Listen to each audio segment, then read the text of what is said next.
സന്ദേശമാ ഇതാ ഇതാ നിന്റെ അമ്മ ഇതാ ഇതാ നിന്റെ അമ്മ.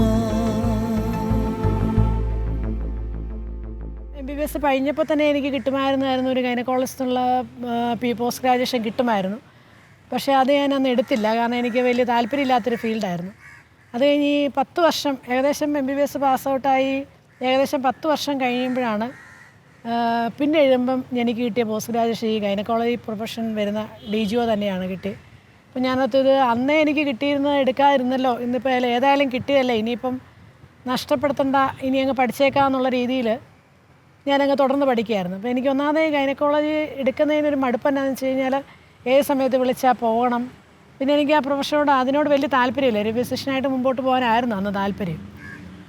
അത് കഴിഞ്ഞിട്ട് ഈ പഠിച്ചുകൊണ്ടിരിക്കുന്ന കാലത്താണെങ്കിൽ ഇപ്പോൾ ആരെ കണ്ടാലും ഒരു ടെൻഷൻ അടിക്കുന്ന ഒരു ഡിപ്പാർട്ട്മെൻറ്റാണ്.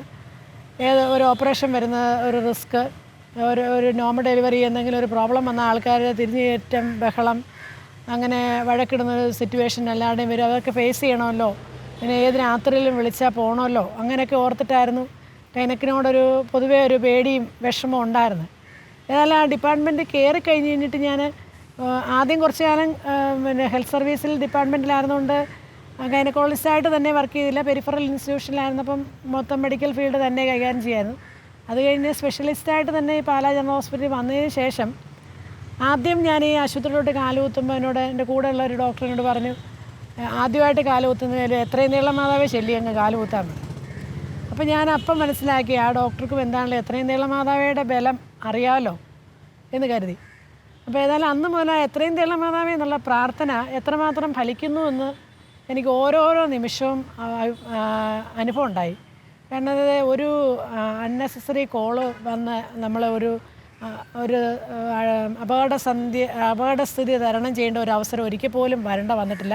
ഇത്രയും കാലം വർക്ക് ചെയ്തതിനിടയ്ക്ക് ഒരിക്കലും ഒരു പേഷ്യൻ്റ് ഒരു പ്രോബ്ലം വന്ന് എന്തെങ്കിലും ചെറിയ പ്രശ്നം വന്നാൽ അത് അവിടെ തന്നെ ദൈവം തന്നെ അത് ഇടപെട്ട് തീർക്കുമായിരുന്നു. അങ്ങനെ ഒരു പ്രോബ്ലം വരാതെ തന്നെ ഒരിക്കലും എൻ്റെ കഴിവല്ലാതെ എനിക്ക് പൂർണ്ണ ബോധ്യമുണ്ട് ദൈവം കൂടെ നിന്ന് ചെയ്യിപ്പിക്കുന്നതാണെന്നും അമ്മയുടെ മാധ്യസ്ഥം ഈ പ്രത്യേകിച്ച് ഗൈനക് ഫീൽഡിൽ അമ്മയുടെ മാധ്യസ്ഥം വളരെയധികം പ്രയോജനപ്പെടുന്ന അവസരങ്ങളുണ്ടായിട്ടുണ്ട്. അക്രൈസ്തവരായിട്ടുള്ള പല വ്യക്തികളിൽ നിന്നും ഞാനിത് പഠിക്കാനിടയായി. ഒരു പ്രാവശ്യം ഒരു പ്രസവ മുറിയിൽ ലേബർ ടേബിളിൽ ഒരു പേഷ്യൻ്റ് കിടക്കുമ്പോൾ അക്രൈസ്തവയായ ഒരു നേഴ്സിംഗ് അസിസ്റ്റൻ്റ് അവിടെ നിന്ന് ഡിഫിക്കൽട്ട് ഡെലിവറിയാണ്. അപ്പം ഞാനങ്ങനെ സിസേറിയൻ ചെയ്യണോ വേണ്ടയോ എന്നിങ്ങനെ ആലോചിച്ചിങ്ങനെ നിൽക്കുന്ന സമയത്ത് അക്രൈസ്തവയായ ഒരു നേഴ്സിംഗ് അസിസ്റ്റൻ്റ് എന്നോട് പറഞ്ഞു, ഞാൻ അവരുടെ പേഷ്യൻറ്റിൻ്റെ ബൈസ്റ്റാൻഡറോട് പറഞ്ഞിട്ടുണ്ട് മാതാവിൻ്റെ ആ കുരിശടിയിൽ പോയി തിരി കത്തിച്ചിട്ട് വന്നു പ്രാർത്ഥിച്ചിട്ട് വരാൻ പറഞ്ഞു എന്ന്. അപ്പോൾ ഇവരത് പറഞ്ഞു വിടുകയും ആ നേരം കൊണ്ട് ഈ പേഷ്യൻ്റ് ഡെലിവറി ആകുകയും ഒരുമിച്ചായിരുന്നു. അപ്പോൾ ഞാനോർത്ത് ഇത്രമാത്രം വിശ്വാസം ഇവർക്കും ഉണ്ട്, എന്നിട്ട് നമ്മൾ ഈ ക്രൈസ്തവരായിട്ട് ജീവിച്ചിട്ട് നമുക്കത് തോന്നിയില്ലല്ലോ എന്നെൻ്റെ മനസ്സിലന്ന് തോന്നി. അല്ലാതെ ഓരോ ആവശ്യങ്ങൾ വരുമ്പോഴും എൻ്റെ കൂടെയുള്ള ഒരു കോവർക്കർ ഡോക്ടർ എന്നോട് പറയാനും നമ്മുടെ കയ്യിലല്ലേ നന്മ നിറഞ്ഞ മറിയമേ സ്റ്റോക്കുള്ളത്, ഒന്നുകൊണ്ടും പേടിക്കേണ്ടെന്ന് പറയുമായിരുന്നു. അപ്പോൾ ഈ നന്മ നിറഞ്ഞ മറിയമേ എന്നുള്ള പ്രാർത്ഥനയുടെ ബലം ആ ഡോക്ടറിൽ നിന്ന് കേട്ടപ്പോഴും എനിക്ക് കൂടുതൽ ബലത്തിലേക്ക് വന്നു.